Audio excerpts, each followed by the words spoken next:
હાય friend, તો good morning, જય શ્રી કૃષ્ણ. એટલે બપોરનો ટાઈમ થઈ ગયો તો આ સવારે મેં બ્લોગ સ્ટાર્ટ કર્યો હતો. અત્યારે વોઇસ ઓવર દઈ દઉં છું. તમે જોઈ શકશો મારા દાળ ભાત પણ ઓલમોસ્ટ બનતા હતા. એક બાજુ દૂધીનું મારે શાક બનાવવાનું હતું આજે. તો આ સલાડ લઈ લીધો છે, ડુંગળી, મૂળા, ટમેટા, આ દાળનો મસાલો.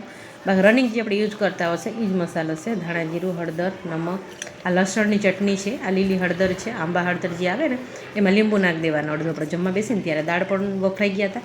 હવે ચાલો ફટાફટ દાળનો વઘાર કરી દઈ, પછી આપણે શાક પણ વઘારશું. તો ઓલમોસ્ટ નાખી દીધા તમે તેલ. મારે સ્ટીલનું થોડું કુકર છે ને, એટલે થોડું ગરમ થઈ જાય ને તો એકદમ ફૂલ ગરમ થઈ જાય. બસ તમે જોઈ શકશો. અને રાઈને જીરું નાખી દીધું, સૂકા લાલ મરચું એક નાખી દીધું. બાકી લીલી મરચું તો આપણે નાખ્યું જોઈએ એની અંદર, લીમડો, આદુ ને બસ ટમેટા જે રનિંગ આપણે યુઝ કરતા હોઈએ જાય. તો તમે જોઈશો આ થોડુંક મારે દાળ ફ્રાય જેવું જ કરવાનું હતું, એટલે આમ તો ડુંગળી આપણે એડ કરી શકીએ, પણ મેં ડુંગળી નહોતા એડ કર્યા. થોડુંક ધાણા જીરું, થોડુંક હળદર અને થોડું ચટણી નાખી હતી, જેમ કે ખટ મીઠા થાય તીખાથી, કે બહુ તીખું નહોતું કર્યું. આ ગોળ અમે યુઝ કરીશું. તો તમે જોઈ શકશો મારે દાળમાં થોડુંક નાખવાનું હતું. તો આ ગોળ પણ મારે પતી ગયા હતા, એટલે ઓલમોસ્ટ થોડુંક આટલું હતું, એટલે મેં કીધું ચાલો થોડું આપણે નાખી દઈએ. તો જોઈ શકશો તમે એકદમ દાળ મસ્ત મજાની દાળ પણ મારે બની ગયા હતા. તો ગોળ થોડું આપણે નાખી દીધું, અડધું ખાડું, એમાં લીંબુ આપણે એડ કરી દઈશું. તો 5 મિનિટ આપણે ઉફાળવા દઈશું. જેમ કે ઉકળી જાય ને પછી આપણે ગેસ બંધ કરી દેવાનું થશે. તમે જોઈ શકશો દાળનો મારો કલર પણ કેવો મસ્ત છે. તો કોને કોને જોઈને પાણી આવે છે તો મને કમેન્ટ કરજો. તો તમે જોઈ શકશો કે મારી દાળ પણ એકદમ ઉકળી ગયા છે. તો ચાલો આપણે દાળને બીજા બાઉલમાં એડ કરી લઈ, ફટાફટ કાઢી લઈએ એમાં, ને કુકર આપણે સાફ કરીને પાછું એમાં જ શાક આપણે વઘાર નાખશું. તમે જુઓ ધાણા ભાજી પણ મસ્ત મજાની ધાણા ભાજી મેં એડ કરી દીધા છે. મારે બધી શાકમાં ધાણા ભાજીમાં નાખવા જોવે એટલે હું નાખું જ. હોય તો આપણે નાખી જ દઈએ, લગભગ તો મારી પાસે હોય જ. ક્યારેક એવું બન્યું હોય તો ના હોય તો શાક બનાવવા માટે થઈને આપણે તમે જેટલું તેલ ખાતા હો ને એ રીતના થોડુંક તેલવાળું તીખું થોડુંક જોઈએ, એટલે એ રીતના મેં એડ કરેલો છે. તો તમે જોઈ શકશો કે લીમડો નાખી દીધો, રાઈ જીરું ને લસણવાળી ચટણી મેં નાખી, ને એમાં આપણે હવે નાખી દઈશું દૂધી. તો દૂધી દાળનું પણ બનાવી, પણ ઓછું બનાવીએ, એકદમ દૂધીનું ખાલી બહુ મજા આવે છે. ગરમ દાળ નાખીને એટલું બધું નથી ગમતું, એટલે આપણે ઓલમોસ્ટ દાળ નથી નાખતા, ખાલી દૂધી નાખીને આપણે બનાવીશું.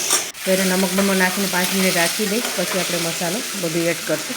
ને પાણી થોડું જ નાખવાનું, જેટલું તમે જોતું હોય ને એટલું, વધારે નહીં નાખવાનું પાણી. તો પાણીવાળું વધારે હોય તો શાક ના ભાવે. એકદમ ઘાટો ને મસ્ત રસો હોય ને તો એ શાક મજા આવે આપણને ખાવાની. 1 ટમેટા મેં લીધા હતા, તો 1 ટમેટા સુધારીને આપણે એડ કરી દઈશું.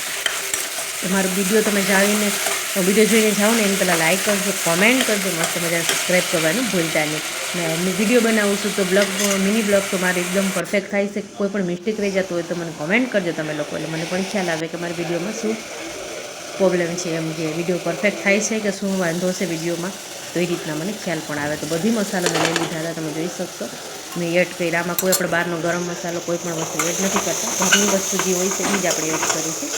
તો મસ્ત મજાનું તમે જોઈ શકશો કે મેં હલાવી દીધા, બધા નાખીને થોડી વાર મિક્સ કરશું. 5 મિનિટ એમને રહેવા દઈશું બધું મસાલો નાખીને. થોડી વાર પછી આપણે પાણી નાખશું. 5 મિનિટ એમાં રહેવા દઈ. ને એક લીંબુ લીધું તમે જોઈ શકશો, મસ્ત મજાનું લીંબુ છે. એમ તો 4-5 દિવસ થઈ ગયા હું લઈ આવી હતી.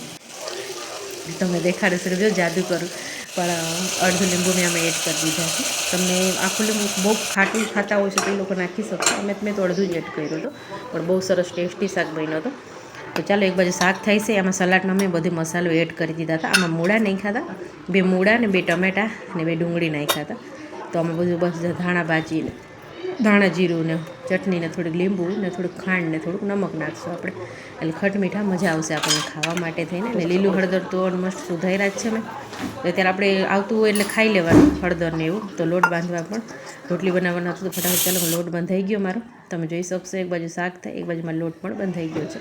તો તમે જોઈ શકશો મારું શાક કેવો મસ્ત કલર ને એકદમ ઘાટો રસ્તો ને બહુ ફાઇન શાક બન્યું છે. તમે કમેન્ટ કરજો કોને તમારી દૂધીનું ભાવે છે. તો અત્યારે શિયાળામાં બહુ સરસ આવે. જો મારું સલાડ પણ તૈયાર થઈ ગયું. મારું સલાડ, હળદર, દાળ